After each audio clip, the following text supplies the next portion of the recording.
देखो भाई, 10th class का जो है ना 6th चैप्टर हम पढ़ रहे हैं कोऑर्डिनेट ज्योमेट्री, वो भी आर.डी. शर्मा के मैथ में से। और ये चैप्टर आपका एनसीईआरटी के बुक में 7th है भाई।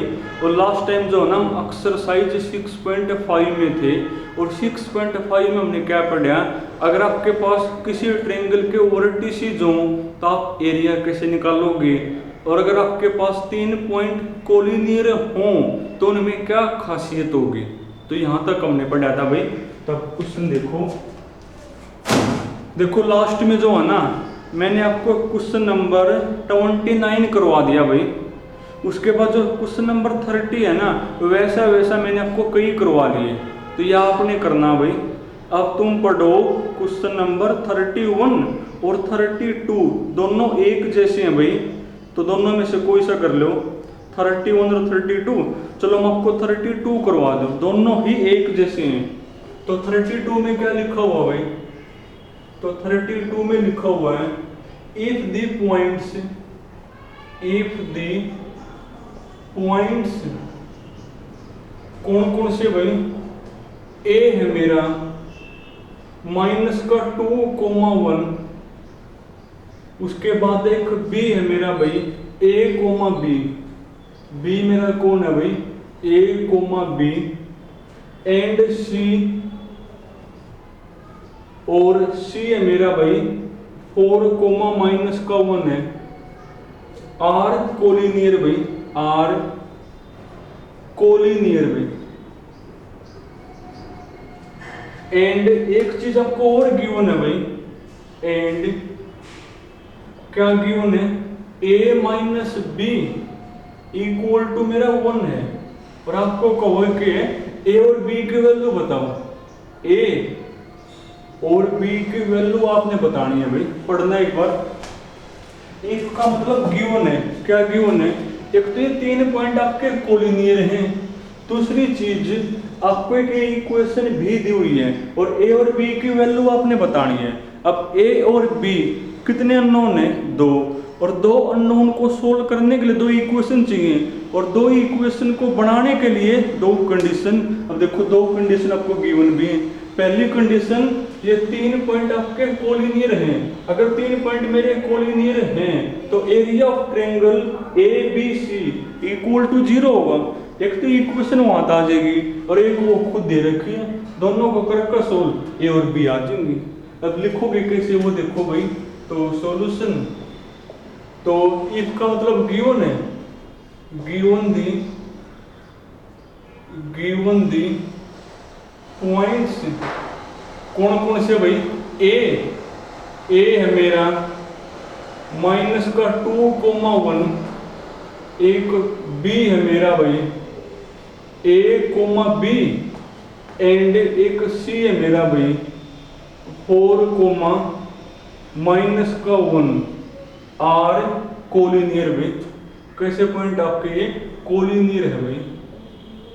अगर आपके ये पॉइंट कोलिनियर हैं तो इनमें क्या खासियत होगी, अगर आप इनको किसी ट्रायंगल के वर्टिसेस मानोगे तो उसका एरिया 0 होगा, यानी which implies area of triangle ABC equal to कौन होगा मेरा, 0 होगा। और एरिया हमने भी अब निकालना, हम अपने वाला निकाल लेंगे। अपने वाला कौन होगा भाई, 1/2 मोड, फिर ये 2 लाइन इक्वल टू 0 हो भाई।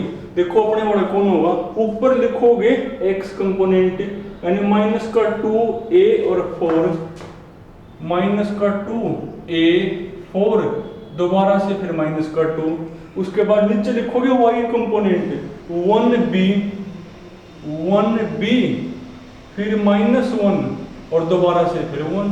अब करो सोल्व, देखो 2 तो मेरा 0 में मिक्स हो जाएगा, छोड़ो 2 को, तो ये आपका बनेगा भाई इनकी सीधी मल्टीप्लाई, यानी -2b फिर माइनस में इनकी मल्टीप्लाई, यानी -a प्लस इनकी सीधी मल्टीप्लाई, तो -a बनेगी, -a फिर माइनस में इनकी मल्टीप्लाई, यानी -4b फिर प्लस इनकी सीधी मल्टीप्लाई, यानी 4 और माइनस में इनकी मल्टीप्लाई, देखो 3 माइनस इकट्ठा हो गई, एक फॉर्मूला वाली और 2 ये रही, यानी माइनस ये होगी और 2 एकम 2 इक्वल टू कौन 0। अब इनको इकट्ठा करो भाई, तो ये आपका बनेगा माइनस, पहले ए वाले कर लो, माइनस ए माइनस ए, माइनस का 2a, माइनस का 2b, माइनस का 4b, माइनस का 6b हो गया, माइनस का 6b। और नंबर के बारे में भाई 4 में से 2 गया 2 इक्वल टू कौन 0। और क्या बेस बता रखा है, जब मोड में वेरिएबल हो, ए और बी मेरे वेरिएबल है, और आप मोड को हटाओगे तो यहाँ लिखोगे प्लस माइनस, और जब 0 हो तो आपने नहीं लिखना, तो सीधा हट जाएगा मोड। अब तो यानी आपका बनेगा माइनस का 2a माइनस का 6b प्लस 2 इक्वल टू 0। एक इक्वेशन याद आ गई, थोड़ा और कर दो सिंप्लीफाई, 2 को ले जाओ उस साइड, 2 को ले जाओ उस साइड, यानी माइनस का 2a माइनस का 6b तो प्लस का 2 किसका हो जाएगा माइनस का 2।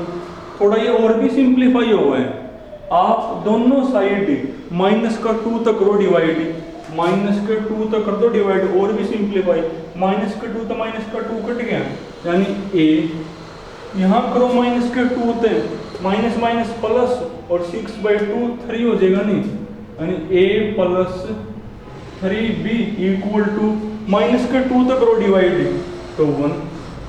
इसको नाम दो इक्वेशन नंबर 1। और आपको जो है ना एक इक्वेशन और भी गिवन है, वो ये also